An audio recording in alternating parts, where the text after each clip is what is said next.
Hey, it's me, Vicky Marie, and good morning, good afternoon, or good evening, wherever you are in this crazy world we're living in. So, we're going to talk about John George today in this video. Some news is coming out that, the good news, we've got some good news. John George is going back home, he will be home, and the funeral will be not this Friday, but the Friday after. I think it's the 24th, is it? The 24th of January 2025, John will be able to be laid to rest in a dignified manner.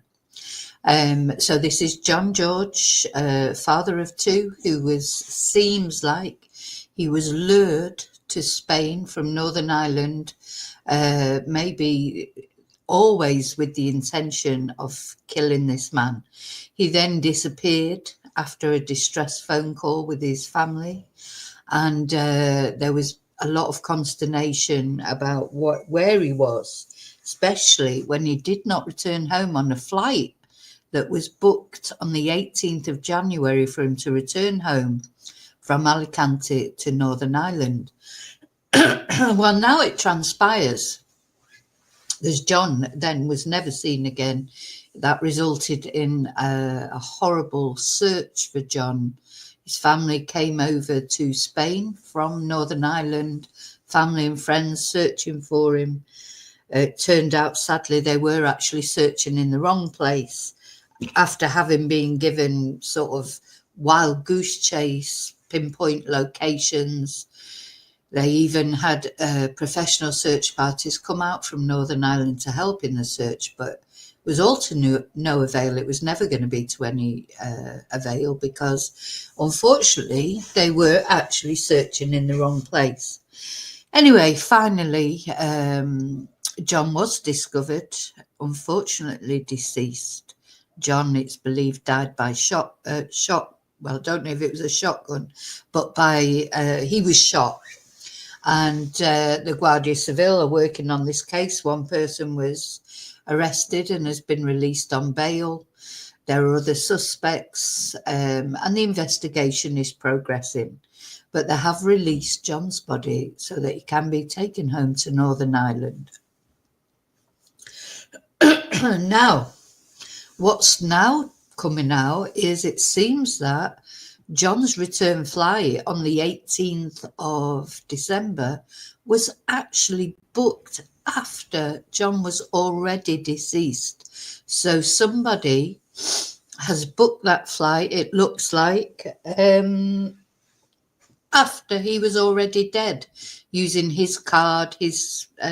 Now, I don't know if you remember, but just before John's body was found, his bank card was found, sort of discarded in the street, not that far from the apartment where it's thought John met his unfortunate end. So is this what the people that killed him? They must have booked this flight after he was deceased in a cruel sort of attempt to make it look as if he was still alive, or to confuse the police, or to, lay a false trail, etc. I still think that whoever it is, they're not exactly a criminal mastermind. They haven't done a very good job of, maybe they think they're a criminal masterminds. Maybe they think they're in the big league because they've murdered someone. But, most sort of gangsters, if you like, make a bit of a better job of it than they have. It just feels very amateurish, the whole thing. Good, and luckily so, because that means that John has been found and he'll be taken home, and also means that the Guardia have probably, progressing with their investigation. So I thought we would just I found this podcast, and I thought we would just listen to it. This reporter is called Alison, and she's been reporting quite a lot on this case, an Irish reporter. And I thought we'd listen to this podcast that she did and see if we can glean any extra information from it. So let's have a listen. is part of the investigation, because it is my understanding, this is an exclusive for the Belltel podcast, that flight was booked after he was dead. His family soon voiced fears that the 37-year-old father of two from Twinburg had been murdered. His family always believed he was murdered and say they were told he was shot. The people involved in this, Sean, my message to them is, you will dance with the devil. Then on Christmas Eve, those fears deepened. A video emerged on social media showing Mr. George in an apartment, appearing intoxicated. The location of... Yeah, that video, where I didn't realise it was Christmas Eve that video came out. But yeah, it was a horrible video, really, especially knowing now what we know about John, or the different videos and photos we've seen of John where he's always smiling. He was slurring his words. It did seem like he'd been drinking or taking substances, or perhaps a combination of both. He was looking from side to side. He didn't seem his usual self, smiling like he normally is. And it's very poignant at the end, isn't it, where he tips his cap and says, ring me ASAP. It's very poignant, the whole thing. And, the other people that you see sort of in the background in the apartment, it all feels very sinister. But I didn't realise that came out on Christmas Eve. I don't know who leaked it. But of course, we've seen it a few times, and it is very, very sad. Where John George had been staying and where he was believed to be last, it was a very fancy apartment. We now know that where John George's body was a fair distance away from this. As the days passed, John's father said he accepted that his son was likely dead. Yeah, sorry, just interrupting Billy there. We'll listen to that in a moment. Yeah, that apartment where that video was taken, the phone call was made, is thought to be the apartment where John died. And the police, the Guardia Civil, are still, their theory, if you like, is that John was shot in that apartment. And that was under the cover of fiestas that were going on around and about, which are very loud and a lot of bangs and do sound like gunshots. As you know, regular viewers of my channel will know, if you've ever been watching Live with me when there's been fiestas going on, it's like, it literally does sound like you're in a Call of Duty episode. So that's what the police think. And then where John was found was actually miles away from that apartment. So he was taken a fair distance. When I say miles away, not like 3 hours drive. It's probably half an hour's drive, maybe a little bit more. Depends which way they went there, that where his body was discovered was a fair distance away. And all that time, his poor family and friends was searching in that area and other areas that they'd been given by really cruel people, leading them astray and making them search. On Christmas Day, they were searching for the body of their deceased loved one. It's terrible. We're here is John was murdered and his body dumped over here. Where is his body? We don't know. A 32-year-old man from the Czech Republic arrested in connection with this death has been released on bail after appearing in court in Alicante. So they keep saying Alicante. It wasn't Alicante where he appeared in court. It was Torrevieja. Anyway, never mind. It's in Alicante province. But, it's like saying, if Manchester is in Lancashire, it's like if you talk about little village in Manchester and saying it was in Lancashire. Anyway, they don't. It wasn't. He's not appeared in court in Alicante. He's appeared in court in Torrevieja, though. I suppose you could argue and say, well, yeah, it's Alicante province. So yeah, this man from the Czech Republic, 32-year-old man. He was arrested. He's been bailed on the condition. He's had his passport taken off him. He can't leave the country. He has to report every 2 weeks to the police station. But it is not thought that he is the actual person who murdered John, though obviously he seems to, he has some knowledge. So I think his charge when it comes, will be aiding and abetting, that kind of charge, not murder itself. Belfast Telegraph's crime correspondent Alison Morris has been to Spain to investigate this disappearance, and she joins me now.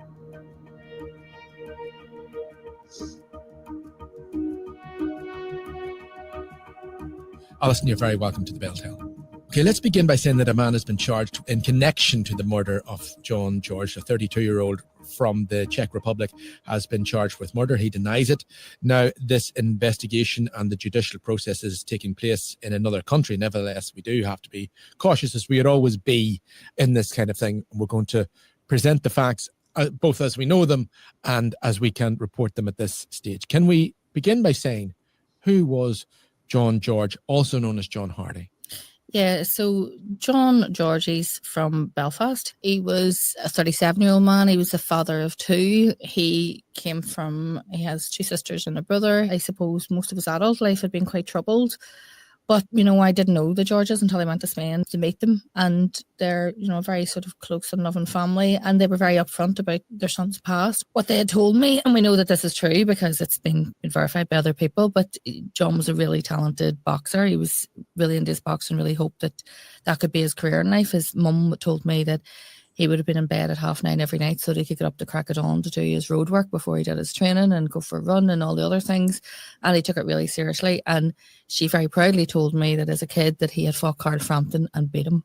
And that he's even mentioned in Carl Frampton's book. And Carl Frampton in the Sunday Life this week talked about how he knew him and how he had beat him when they were kids, and how he always thought that he was someone who had a real potential as a boxer. But then, and this is a story that I always say will resonate with many people, and I visit young offender centres, not on a regular basis, but at least once a year, and speak to the young men up there. And this is a story I've heard a million times. They get to 15, 16, and he started hanging around with a different crowd. He ended up getting in trouble. He went to a young offender centre. He was sentenced for a crime and was sent to a young offender centre. While he was there, his mum Sharon said that he told her that he had never spent a night not under the roof of his mother and father, and he cried himself to sleep, and he couldn't sleep when he got very upset. And then the doctor prescribed him tablets to help him sleep, which he very quickly became addicted to, and then started buying prescription tablets off other prisoners. And then obviously met people who were much more serious criminals than he was. And by the time he got out of prison, he had an addiction to those kind of medications, and he had a whole new host of new friends. And he then went through what we know is the cycle of offending in prison and offending in prison. And that was... Yeah, so it's a familiar story for a lot of people. I think, sometimes I think young people, they go through these stages and you're just lucky if you don't actually get prison, because sometimes at that age, prison can only teach you.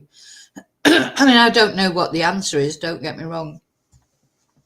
What is the answer? But feels like sometimes these young offenders in places, I mean, it depends on the crime you've committed, whether you should go to prison or not. But the thing is, once you go to prison, it feels like you learn even worse things, or you get involved in even worse things. Especially young people are so impressionable, aren't they? And, they're going to go into prison, meet people who've done much more serious things than them, and get involved. And unluckily for John, the drug addiction, that seemed to have started there with him, the problem with drugs.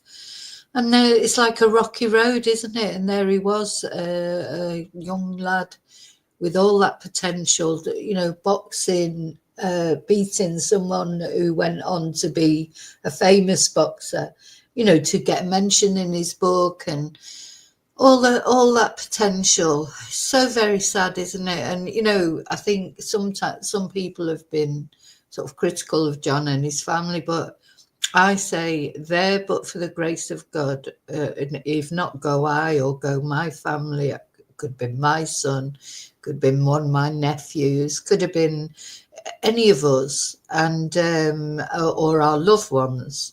And anyone who thinks they've got a perfect family and people can't go off the rails, they do go off the rails. And if they're lucky, they don't stay off them for very long and they come back onto them. But unfortunately for John, that wasn't to happen. Basically, the story, his family His mother said that his criminality was driven by his addiction. 100%, She said he came out of imprisonment as an addict, and so he went more into criminality because he was an addict. This imprisonment, whether it's prison I've heard or this young 1,000 offender, times before, like, and it just makes everything worse. It's a story that I have seen in my 20 odd years thousands of times, of a young person who, at a very young age, starts hanging around a new crowd, ends up in the criminal justice system, and just then spends the rest of their life trying to get out of it. And obviously, once you have a criminal record, it's almost impossible to get a job, and then you spend the rest of your life drifting in and out of that. So that basically seems to be the story of John George. He does not come from a bad family. He doesn't come from a dysfunctional home. His siblings are all lovely people. His brother Darren, who I spoke to loads of times, is a completely different character from him, but they all loved him dearly and tried their very best to get him help for his problems. But really what happened was he then was introduced to people through someone who had met in prison, and these are the people, I suppose, that were involved in much more serious offending than he had been up until that point. And after that, then he told his family at the start of December. There'd been a bereavement in the family earlier in the year. His sister said he's down a bit, his mood wasn't great, and then he said he was going to go on holiday to visit a friend, and they just thought, well, he's just going to go blow off a bit of steam, come back for Christmas. And that was when things clearly went wrong. The love and esteem his family held for him were very, very clear. His father said something which I was very touched by, actually. He said he was a melter, but he was my melter. Right, Billy's a great film. And the impact on them and the love that they had for him is clear. And at no stage, have they tried to explain away. They didn't try. They're not trying to say, oh, this is my wee angel son, went to Spain and these big bad boys took him away. That is not what the family are doing. They're very open and upfront. But we'll tell you what did happen. A lot of the young men who I meet who fall into criminality, a lot of them have came through the care system, or they come from very dysfunctional homes, or people with their parents might have addiction problems. None of that applied in John George's case. And the people who murdered him may well have thought that he was someone who, because of his past, that there wouldn't really be a great big uproar about, but they underestimated the resilience, and not only that, the love that his family had for him.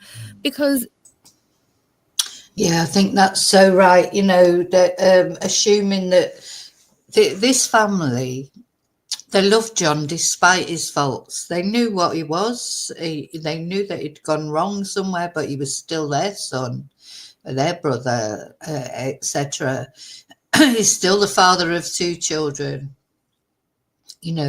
People are essentially, John wasn't a serial killer. He'd gone off the rails. He's done things that are wrong. And they, like she says, like Alison says, they're well aware of that. They're not trying to make out he's some sort of angel. He's not. And they said that right from the beginning. But, at the end of the day, he was their loved one. Sorry, I'm getting emotional now, but you love your son no matter what, especially, this is what's such a surprise, really, isn't it, for John getting involved in that? Because you can tell from this family the way that they've all pulled together and everything, and the way they've acted. And of course, his dad Billy just captured all our hearts by he wore his heart on his sleeve. He still is. He's struggling even now. You can see from the posts he puts on Facebook, he's struggling to come to terms with this. It's breaking his heart. So you can see that it does come from a good family. But just, what? You might think your family's great. You might think your child would never do that, or your brother would never. You just don't know.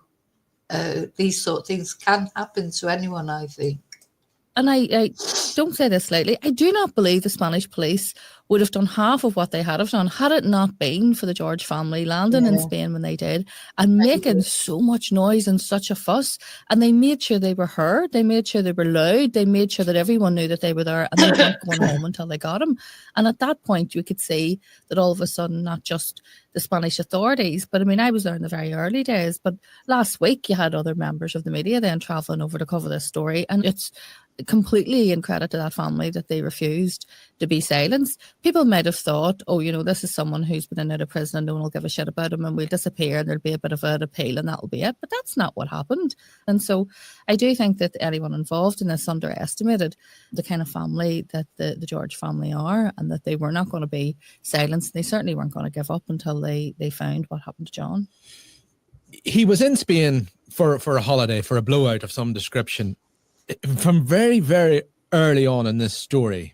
And I do understand it's because he was actually someone who contacted his father constantly. A melter, hit his melter. Yes, he actually said to me that John would have phoned him sometimes every 20 minutes, to the point where he'd have went, will you stop phoning me? What is it you want? He had phoned him at least, he said, 68 times a day, every day, and had done for all of his life. So he had rang him several times during this holiday, which was not a holiday. It just went wrong very, very quickly. He had then told other people that a friend of his was opening a business in Spain and he was going for the grand opening, as it was called. None of that happened, obviously. And he had rang his father a couple of times, and then he spoke to him at, I think it was about 1:30 on December the 14th, at which stage his son was upset and he clearly wasn't having a good time. And he had said to him, come home, get on a plane and come home. They then know that he was booked onto an EasyJet flight on December the 18th that was meant to come from Alicante to Belfast International. He never boarded that. And that flight actually is part of the investigation, because it is my understanding, this is an exclusive for the Bell Tell podcast, that flight was booked after he was dead.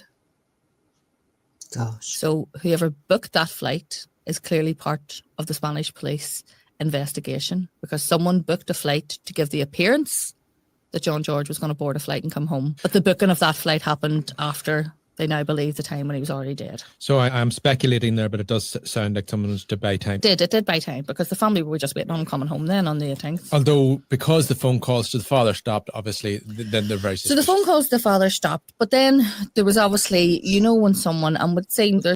So I just want to say, they say to buy time, but John was still lying in the same place that they'd taken him to after they killed him. I'm surprised, that no other attempt was made to hide him in a better place. This is what I'm saying about amateurs. If these guys were as fantastic professional criminals that they think they are, surely they would have made a better job of hiding John's body. I was starting to think that maybe he would never be found. But no, he was still there. So although it may have been to buy time, they didn't seem to do anything with that time. Like, as in, maybe they did do other things, clear ups at the apartments or whatever, or fleeing, because of course I know there's a lot of rumours going around, and, I'm not going to mention any suspects because I think that's going to come, I don't really like seeing suspects' names branded all over the internet, because, I don't want that to compromise this investigation or the subsequent trial that will come at some point. A clever defence lawyer will use all that in his client's favour, hung by social media, so... but yeah, buy time, but for what? There's videos of him and he's clearly intoxicated in the videos. Then you think, did he break his phone? Did he lose his phone? Has he dropped his phone somewhere? Has he went into Benidorm on a blowout? So while it was unusual for him not to contact them, there's still 101 perfectly innocent explanations as to where he might have went from the 14th till the 18th of December, and indeed until about the 20th, at which stage his sister Courtney was the first that I had seen. She started putting things on Facebook saying, look, has anyone seen my brother? He was meant to come home from Spain on the 18th and hasn't arrived home. We're starting to get really worried about him. He has 2 children. He wouldn't do this. He would come home for Christmas or he would let someone know. And what she said to me one of the times I phoned her, at which stage this was still a missing person and they believed that he was just missing. She said, look, if he phoned home and said, I've lost my phone, or if I went on the tour, I need a flight. She says, like, my dad would have booked him a flight. He'd had the face of him and shouted at him and says, what are you at? But he'd have still sorted him out. So that's what we don't understand, why he hasn't contacted us. And so then it started after, I think, about the 20th of December, because the family were contacting so many people and trying to work out who he was with and what he had been doing, then they started to get really concerned. And that's when Billy George flew to Spain to start the search for his son. Just to look at the timeline here, we mentioned on December the 14th, he contacted his loved ones for the last time. There was that flight, which he didn't get on, which, as you said, he doesn't appear to have booked at all. By December the 23rd, his family, as we've mentioned, were very concerned, and they launched a GoFundMe campaign to aid a search, and the family started going out there. Now, by Christmas Eve, a video emerged on social media showing Mr. George in an apartment, appearing intoxicated, dressed in a baseball cap and T-shirt. Now, Spanish authorities believe that a criminal now residing in Spain might have vital information about his whereabouts. But days later, then, at this stage, they officially declared John's disappearance a crime, and a luxury apartment, believed to be the last place he was seen, was sealed off as a crime scene. 2 men were questioned and not arrested. That was at the point where I arrived in Spain. So that was the 28th of December. So all over Christmas, his family were frantic. His sister was posting on social media saying, this isn't the Christmas that we expected. We really need to find where John is. By the time I had arrived on the 20th, they had pretty much resigned themselves to the fact that this was no longer a missing person, that they believed that something untoward, something bad had happened to John, and that was where they were focused. So when I arrived that morning, I got a call to say that the location of where John George had been staying and where he was believed to be last had been located, and it was a very fancy apartment in Spain. If you travel towards it, was supposed about 15 minutes outside Lasagna, which is somewhere a lot of people from Ireland, Northern Ireland, would go on holiday if you want to try and get the sort of location in your head right. But it was in quite a sort of plush neighborhood. There would be a lot of Norwegians, a lot of Dutch, a lot of retired couples, a lot of very affluent people. You could see by the prop. You know, they keep saying this, but do you know what? I'm not being funny, but it's not an elite area by any means. Anyway, never mind. It doesn't matter. That these were people who were of means, and so therefore this apartment had been rented out by people from Northern Ireland about 3 or 4 months earlier. And I went up and down that street and spoke to all the neighbours, and every one of them had a story to tell about the goings on in that apartment, and they stood out like sore thumbs, because this was you're speaking to people and they're from Holland and they're retired business people saying, we come here for the winter months and rent this out in the summer months, is where we live. And all of a sudden, these people who were having parties, there was motorbikes coming back and forward, there was countless cars coming back and forward at all hours of the day and night. Yeah, I think they definitely would have stuck out like a sore thumb, because it is, but living there, I mean, not in the holiday months, maybe in July and August you'd get younger people who are out on holiday, but families probably, you know, it's not really a place there. I wouldn't say it was a place where young people would go on holiday like young single people. But yeah, they would have stuck out because there'd be a lot of retired people there, living there all the year round, or maybe living there in the winter months. Those lucky Europeans who are still in the European Union, who can come and go as they please. So yeah, they would have been unusual, I think, in that sense. There was jet skis, there was a Harley Davidson parked outside. These were mainly very young men, and they said that immediately there was alarm bells going off, because it's not a party place. This isn't Ibiza or Benidorm. This is a very quiet residential part of Spain. So immediately they stood out like sore thumbs. And so the neighbours all had a story to tell about them. And they said that the Guardia Civil had been at that apartment several times, where people had obviously made complaints about noise and all sorts of other things that were going on in it. So when I arrived, the police were there outside it. You could see through the fence. It had a sort of security gate on it, but you could see through, and it had its own private pool. There was a jet ski parked in the driveway. And you could see someone had decorated a tree for Christmas. And this is key. And the reason why I'm telling you this is because this is something that one of the neighbours told me. I'll get to in a second. And there was 2 young men standing at the door being spoken to by police. And some of John George's family were standing outside in the street. You're in Spain, and people who live in Spain all have a lovely, healthy glow about them. They're living in much nicer climates than we're living in. You could see people walking their dogs up and down the street, and they all have a tan. They're all looking like people who are living a nice life in Spain. And the 2 of them were the colour of like 2-day-old porridge. Do you know what I mean? They had their hoods up. It's funny, but I'm that colour as well. Thing is, you do become a bit nocturnal when you live here all the time.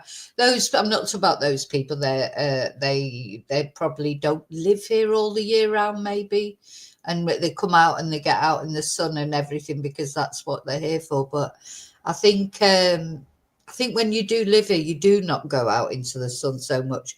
But I would suggest that those guys, they were living probably a nightlife, sleeping all day and up all night. You know, young lads, they do become a little bit nocturnal. It's a very that's a very typical thing in Spain. Not only that, with the Spanish as well. You know, they're not really interested in the sun so much. You know, when I don't know what those men were up to, but they probably were living more of a nightlife. Unshaven, the two of them looked completely unkempt and in an absolute state. And the police were speaking to both of them. Now, I must say that both of those young men were not suspects in the murder of Mr. George, but they were believed to know information that they hadn't passed on to the family. They had information that could have helped the family, they believe, and they didn't pass it on. And that was their involvement, or alleged involvement in it. So this was all going on at this point in time. And I had spoken to one of the neighbours, and she had said, look, there were people living in there and it was all lit up for Christmas. That Christmas tree in the garden was all lit up. And then on the 20th of December, that place went into darkness and never lit up again. The tree never went on. The lights never went on. The shutters have stayed down. And I thought it was strange. So she had said, so what we do know is that John George goes missing on the 14th, and less than a week later. Yeah, so the neighbours would definitely notice that if it's a place where there's normally loads of stuff going on and then suddenly, boom, nothing, of course they would notice that. It's chilling, isn't it, to think of what perhaps happened there. And poor John, that's a haunting last phone call, isn't it, that he made on the video call. That apartment falls into darkness and all the lights are never switched on again. By the 28th of December, the Garda Civil are treating it like a potential crime scene and have forensic officers and taking items away from inside that apartment. And what also, and this is where I believe has led to the discovery of his body when they did, they also took CCTV from a lot of houses in the street. Now, by Spanish law, your like Ring doorbell camera, your CCTV can only look at your property. It can't be anyone else's property, look out under the street. But what did happen was a lot of them had very fancy cars that had dash cams on it, and there was a big camper van across the road that had a dash cam on the front and the back. And I was speaking to the owner of that, who said he had a quick check through it before the police came and took it away, and he could see in and around the 14th and 15th a lot of activity around that apartment. There was a lot of cars going, a lot of activity. He says there was no gunshots, there was nothing like that, but he said there was something odd going on in and around there at that time. Clearly there's information, we can't speculate, but I'm just telling you what I know. There's things that are speculation I can't tell you, but I will tell you what I know. So obviously, because that apartment was close to Wasteground, that led to a search in Wasteground. And then a couple of days later, on New Year's Day, the K9 Search and Rescue arrived from Northern Ireland. Joanne Dorian is the patron of that charity. They've won countless awards. They found people in the Turkish earthquake. Joanne is obviously the sister of Lisa Dorian. So remember saying to the George family, if anyone can empathise with the situation you're in right now, it's Joanne Dorian. This is a lived experience for her. So they came and arrived, but they searched that whole Wasteground. There was nothing there. We now know that where John George's body was a fair distance away from this. I know one of the Spanish media outlets reporting it was 45 minutes away. It wasn't that far away. It was on the sort of, if you take the motorway to Torrevieja and then just turned off. It's definitely not 45 minutes away. I'd say it's about 30 minutes, maybe even a little bit less, depending, she's saying if you took the motorway and turned off it, or you could go along the coast road and turn off the other way, or you could go the back roads. There's lots of different ways you could arrive there, but none of them would take longer than 30 minutes. Off on a random path. It was in private land in there. They found the body then on the 8th of January, but frankly, it would have been a needle in a haystack. So to find it themselves would have been a needle in a haystack. K9 Search and Rescue are brilliant, but they would need at least a mile radius to search. They were looking in places where they had got leads, and this is another thing. The family were given constant. Yeah, they had no chance of finding John's body. It's a shame, and they tried their very best. They did the best that they could. But now you just know that they had no chance of finding him at all. And as she's just about to say, that's due to the fact they were given false coordinates. misinformation and disinformation. And there's a difference, because misinformation is just people who might be well-intentioned, but they're internet sleuths who get themselves obsessed by these real-life true-line crime stories. They go, have you checked this, or did you look there, or I've heard this, or I've seen this online. Disinformation was people who were deliberately sent them on wild goose chases, which also happened. Well, both things are bad, Alison, to be honest. The internet sleuths, the Spanish police did reveal by the end of December that they believed that John had been shot dead before Christmas. So that's what they said. It was also reported that the two main suspects were blaming each other and had refused to hand over the location. Now, early in January, one suspect linked to the disappearance skipped bail in Spain and returned to Northern Ireland. We understand the same flight as John's partner. And also, we can report this, that a young woman who was in John's company prior to his disappearance posted a video online denying involvement and saying that she had any information she had passed on to the police. So we can say that. But we can also report, and I find this extraordinary, that one of the suspects has contacted the family. Well, one of them was the Czech Republic guy who's currently on police bail. So he was arrested and questioned, but he was in contact with the family a fair bit. And he was also obviously blaming it on the other person. The family had originally spoken to this guy. When I say the family, I know that Billy George had originally spoken to him, told him he was coming to Spain. At the start, he was, oh, sure, I'll help you. I'll tell you where he was. Then he arrived in Spain, said to him, can you tell us where you are, and I'll come up and see you to see if I can try and work out where John is. And he went, oh, I'm not giving my address to a stranger. And then he got rid of that phone, and he has not spoken to the family since. But somebody close to him has. These type of investigations are a roller coaster. You get information and you think that might be something useful, and then that turns out to be a false lead. Then you get more information, that turns out to be a false lead. And they were really going through the ringer while I was there. But one of the days, Darren George, John's brother, loveliest fella you can meet, he said, we're getting a map. So someone who was linked to, let's just say, one of the suspects had said they were going to send a map with the location of where John's body was. At this stage, they were totally resigned to the fact that he had been murdered. And someone who was among the search team, and by this stage there was lots of their friends and relatives in Belfast, all with t-shirts on with his face, who were part of the search team, and a rumble went through them all. We're getting a location, we're going to find him. And I could hear someone saying, phone the Kevin Bell Trust to make sure we'll have him so we can get his body home. And all of this was happening. And then the picture of a map came through. The map is in the Belfast Telegraph. It's on the website. People can go and look at it if they want. And Darren said to me, because I would know that area of Spain fairly well, and he said, where is that, Alison? And he showed me it, and that's nowhere.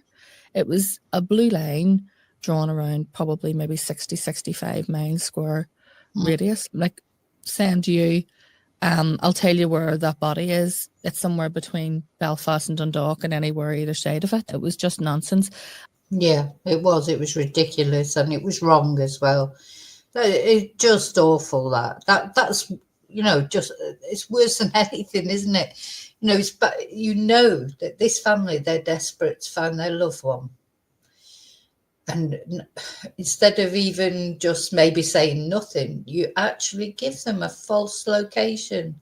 So they end up spending a month searching places where you're watching it all happening on social media. They're never going to find, they could search those areas for years and they will never find John, because John is not there. That is really, really, it's foul enough to murder somebody. But to do that, to lead grieving loved ones on this sort of wild goose chase, that's like just as bad again, if not worse, isn't it? Just horrible, horrible people. And, believe me, I honestly don't know how they sleep at night. Maybe they're not people who have any conscience. But it'll all catch up with them one day. And that's what I mean about disinformation and very hurtful wild goose chases they were being sent on that were happening while I was there. And so a lot of that was, I think, deliberate, maybe to try and break them and get them to go home, or also then just to send them in the wrong direction. The guy who was on the plane, because I was on that plane on the way home with John George's partner, and she still had the t-shirt with his face on it. He was one of the two young men who were in that apartment the morning that I was at the apartment in Spain. So they weren't suspects in the murder. They clearly travelled over from Northern Ireland to live in Spain as part of this allure of a great life. and he had then been spoken to by police and was on Spanish bail and had legged it. The police at the airport, the PSNI officers I spoke to there, said, look, we can't do anything about this because the Spanish police would need to have issued a European arrest warrant. It's not called a European arrest warrant now. It's an agreement after Brexit. It's a treaty. But we don't have any reason to arrest him. We've just been told he's on the plane. John George's partner was very distressed at this stage. She had to be put on a separate bus to the terminal to keep her away from any further contact with these people. So there's a lot of characters involved in this, and I know it can get confused, but we have 2 main suspects, 2 men and one from the Czech Republic. And then we have a cast of characters who are either linked to alleged aiding and abetting of the killers, of giving alibis, of sending false leads and false information, and then of potentially helping finance the situation of the person who is on the run. So the main suspect has not been arrested yet and hasn't been spoken to by police. The guy from the Czech Republic had. The interesting thing I found out about him is he had left Spain shortly after John George is believed to have been murdered and went home to the Czech Republic, but then returned to Spain, which I thought was interesting because he could have stayed in the Czech Republic and it would have been much harder to find, but he did come back again. So he is currently on police bail in Spain. The 32. That's interesting. I didn't know that he'd left Spain and then come back again. Maybe he hasn't got anything to hide, or maybe just thought it's best to front it out. Thing is, if you're not a killer, even if you've done other bad things, but you've not actually killed somebody, you're not going to want to be the one that's held responsible for something you haven't done, are you? So maybe he was advised to go back to Spain, front it out, just tell his story. Maybe he is innocent in the sense that he didn't actually kill John, but of course he had information. I still don't think it's actually clear how John's body was found, whether it was a tip-off from that guy or from anybody else, or whether it was found by, following the car, the car they had, I think there was a rental car, so it probably had a tracker on it, or following phone data or whatever. We just don't know. It's not clear. So, yeah, this guy from the Czech Republic, he went home and came back. So anyway, he'll be in court soon again. The way it works in Spain, it's all has to go through a judge. So, he's been released on bail, really, which I think is, but I don't think has to be any money put up. Like in America, for example, they normally have to put up a surety, don't they? I don't know how that works in the UK. Is it the same? But I don't think you do in Spain. So he's on bail, but he's had his passport taken off him. Having said that, you don't need a passport to travel around Europe, but he's not going to go. He's known now, isn't he? So he's not going to do a runner. 2-year-old from the Czech Republic was held on suspicion of murder last Tuesday, just hours after the gruesome discovery. He was bailed by a judge after being told he's been investigated as an alleged accomplice. And he, I understand, his lawyer said he just isn't involved in this. I do believe that the judge's words in that case are very important. If people read the court report, he said as an accomplice and aiding and abetting, and that's very significant. So there was a lot of information put out about the guy from the Czech Republic claiming he was Foreign Legion and ex-Special Forces and all sorts of things, which was clearly designed to make him look like a very dangerous character. But a lot of that was coming from the other side of this, the other suspects' supporters. So he appears, at least, to be cooperating with police in that he hasn't on the run, he hasn't took off. He did return to Spain and he has been spoken to by police, albeit in the presence of a solicitor. The family, I suppose, are getting frustrated as to where are these other suspects. You can't just disappear off the face of the earth in a modern world. If you have to travel, you need to use a passport.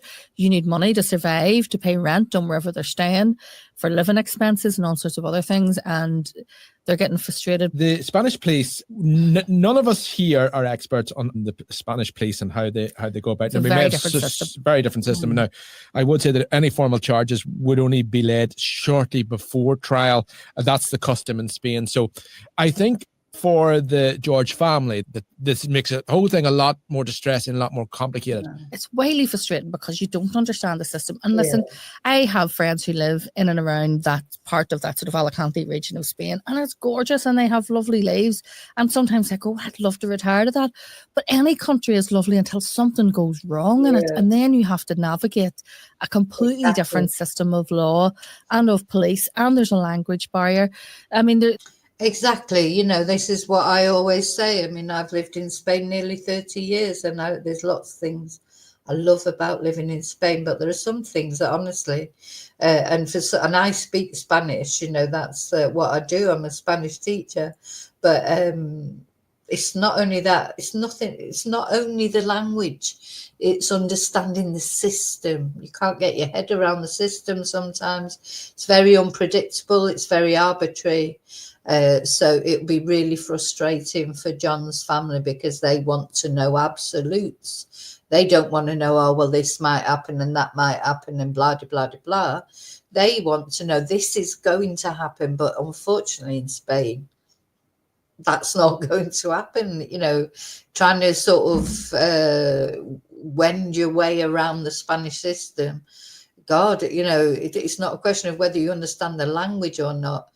It's just the way the system is. It's very unpredictable, very arbitrary, and they'll get there, but it'll be slow.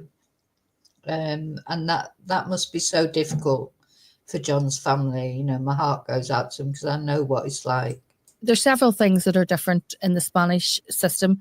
You have to have an almost completed case before people can be charged, whereas here you'd be charged with an offence and then the police and the PPS would continue to investigate while it was going on. In Spain, that has to be completed and then you're charged and then you're brought to court, and that's how it works. Also, the extension that was applied for in relation to the guy from the Czech Republic, what happens here if they want to hold someone beyond the 72 hours is they go into a court held in camera or a closed court, which is also what happens in Spain. But intelligence is put before the judge by the investigating officers. They say, look, this is what we're investigating. We can't make all of this public yet because it could hamper the investigation, but this is why we need to hold this person. Doesn't have to stand up and do this in public. Yeah, so they do it in a closed court. What happens in Spain is the actual accused is put into the dock and questioned by a judge, and the judge then determines whether or not they should be held longer or not. There's a whole raft of things that are very different, and they have a lot coming down the line to them because if someone is actually ever charged with this, they then have to navigate the Spanish court system. But for now, they were finding that very frustrating. But what I will say is for the majority of that time, obviously the focus now changes on trying to get someone charged with this. For the majority of the time that I was with them, they just kept saying, we can't leave him here. We need to get his body and get him home. And Billy George has promised his grandsons he'd bring their father home. And I could tell, looking at his face, that he carried that burden very heavily and that he really wanted to make sure that he kept that promise. I bring him. When I see the two boys later, I'll just give them a, you know, they're now part of our world now, you know. But the two boys, we'll never forget them. Yeah. We'll never forget them, of course. And so the night that his body was found, the Garda Civil rang them and told them. And remember what I said, let's go back to the camper van and the cars coming and going and the CCTV. All of that will have led them to the location where John George's body was, because they would have been able to see the number plates of the cars that were coming and going from that house that night. And then, like any modern country, there will be speed cameras and number plate reading cameras that they will be able to trace the location of those cars to where they were and the general area. They'll be able to ping mobile phone signals off mass as to where they were, and they know who are the suspects is in this. So the Spanish police knew a lot more than what they were saying. We understand that they don't have to tell you everything, and they can't tell you everything. And they did find the location, which was very remote. So they clearly had intelligence to that effect. They have involved Interpol as well, which is for two reasons. It means that they've access to criminal databases in other countries where the suspects might be from, but then they can also tell if someone's passport's been used or if they're living in a different country, they've tried to take themselves off somewhere else. So we say, once again, it does appear from what we can say at this stage that a family who really get involved and to put pressure on police services and to take the step of publicising a story can, I suppose, inspire action. A campaigning family, there's nothing as powerful. A family that refuses to be silenced. They could have very easily said, John was in and out of trouble and he went there. I don't agree with this at all, that the Guardia are not going to not research into a murder. I agree that the family have put pressure on, but sometimes with the Guardia will do their thing. They won't do it through influence from the family. So this I don't agree with. The Guardia would just do their investigation as they would do. I've heard with remember the case that we looked into of Henry, who went missing, the young lad, and he's still not been found. And his mum thought that the reason the Guardia wasn't sharing information with her or being forthcoming enough was because she was Colombian, but she's found since she started researching, joining missing persons groups and things, that is just the way the Guardia is, that they're the same. It's not because she was Colombian. They wouldn't have treated John George any different because he was not Spanish. That is the way the Guardia is. That is the way they work. They don't worry about how they look to the public or whatever. They just do their thing. There's no what's the word, so like in the UK, you normally at least get the police coming out doing a conference trying to keep the public quiet, or trying to give as much information as possible. Your communications department, forget that. As far as the Guardia is concerned, they don't care about communicating.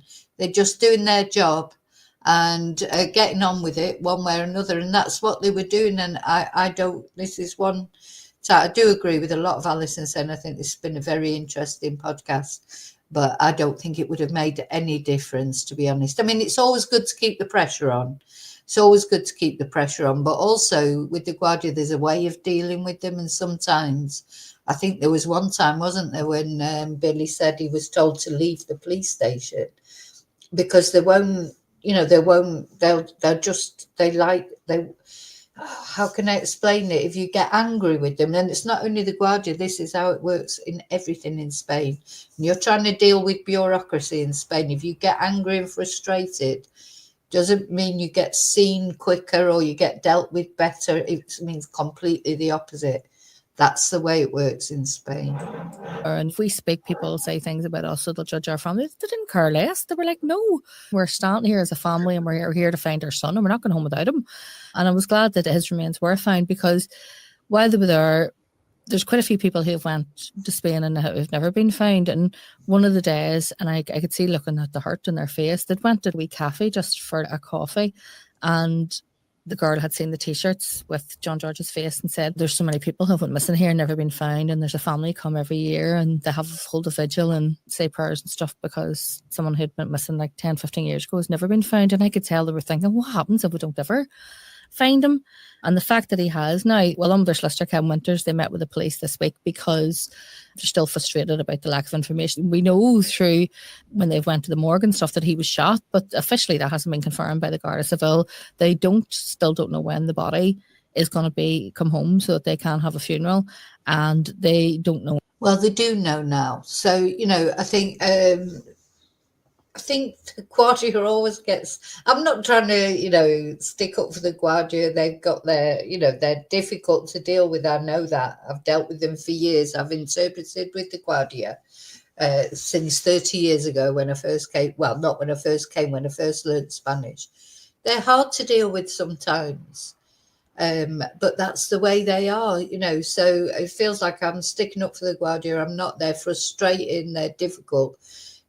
The point I'm trying to get over is that's just the way they are. They will not change, and the way of dealing with the Guardia is not by getting angry with them, because that doesn't. Now they are family, they know the importance of family. Spanish people, their family is everything. So they will have tried their best, whoever John was or whatever he'd done, they would, for that family, they would try their best to get John back, but they do it in their own way. Anyway, it's happened now. So first of all, they found him. They found John. So, I think the Guardia needs some recognition for that.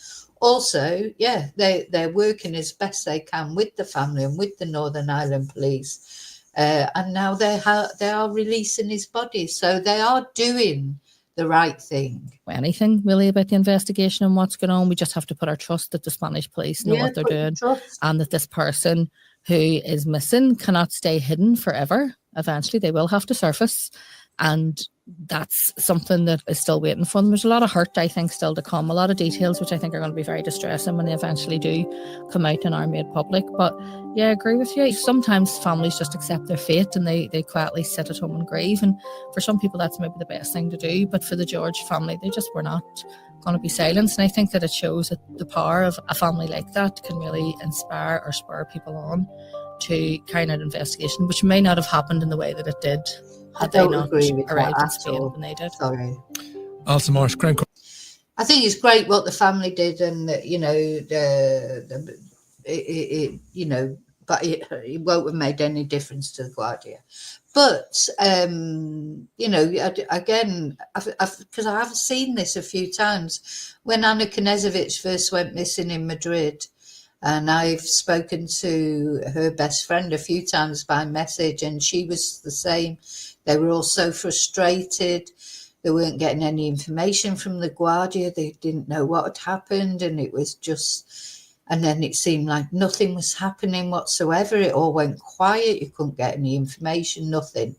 And when I went to Madrid on location and found out from the courts, it was being treated, it was totally secret. They could not even tell me at the court that was the court where it was being dealt with. That's how secret it was. It was like, well, you know, as this case, because I'd heard that the case had gone to the gender violence court, which is one of the most serious courts. And when I tried to find out about that, they couldn't even say yes or no. So not only giving out any information about the case, but they wouldn't even say, yes, it's gone to the gender violence court, or no, it hasn't. That's how secretive they are. So then felt like nothing was going on. And then boom, one day, the husband's arrested. And we found out all these things about what actually there had been, you know, this big investigation that had been going on. And it was Colombian. You know, she wasn't Spanish. Her family were in America, and her friend was in Sweden. You know, so but the Guardia still dealt with it. They're not going to let a murderer go free just because they can. Do you know? You know, I think it's very sort of down on the Guardia to suggest that they don't investigate things. Unless you push. They do, of course they do. But, you know, the family going over there and that, I think, you know, I hope they won't mind me saying this, but I think the Guardia might have been sort of glad of it in a way, because as all that noise was going on, a bit like with Jay Slater, remember, it was exactly the same with Jay Slater. All the social media sort of furore, like over the, you know, everyone willing the family to find John and all that going on. That will have been, in a way, good for the Guardia, because then they can get on with their investigation quietly. That's what they did with Jay Slater. They said they'd stop searching for him because there were so many people turning up and everything. So in the end, they said they'd stop searching for him. There was a big furore. Why have they stopped searching for him? The Guardia don't care about their public reputation, I'll tell you that now. So that just served them well to say they'd stopped searching for him. And while it's all, you know, all the social media sort of hype going on about getting the other search team over and this, that and the other, in the meantime, the Guardia are just searching for him quietly, and they found him. You know, this is how it works in Spain. So I think that's exactly what happened in this case as well. They were quietly doing their investigations and letting maybe the fact that the search and everything was going on in different areas may have been worked well for the Guardia, because they like to keep things quiet. That's all I'm saying. But, you know, I suppose I do try and defend them, you know, because this is the country that I live in, and I can just see the way they work. I'm not saying it's right the way they work or wrong, or I don't, you know, it's just the way it is. But But anyway, so yeah, the good news is, of course, that John's body is released, and they are going to be able to lay him to rest properly. I think he's going home on the 20th of January. And then next Friday, the funeral, and we'll see if we can, watch that live, and there'll be details of how you can. I don't know if it'll be flowers, or sometimes they accept donations, don't they, for charities or whatever. So we've got all that information has got to come out. But the good news is John is going home, and I expect that before too long we will get developments in this case. And anyway, thanks for watching, thanks for caring about John. I'll see you really soon in the next video. Rest in peace, John, and love to the family. Bye.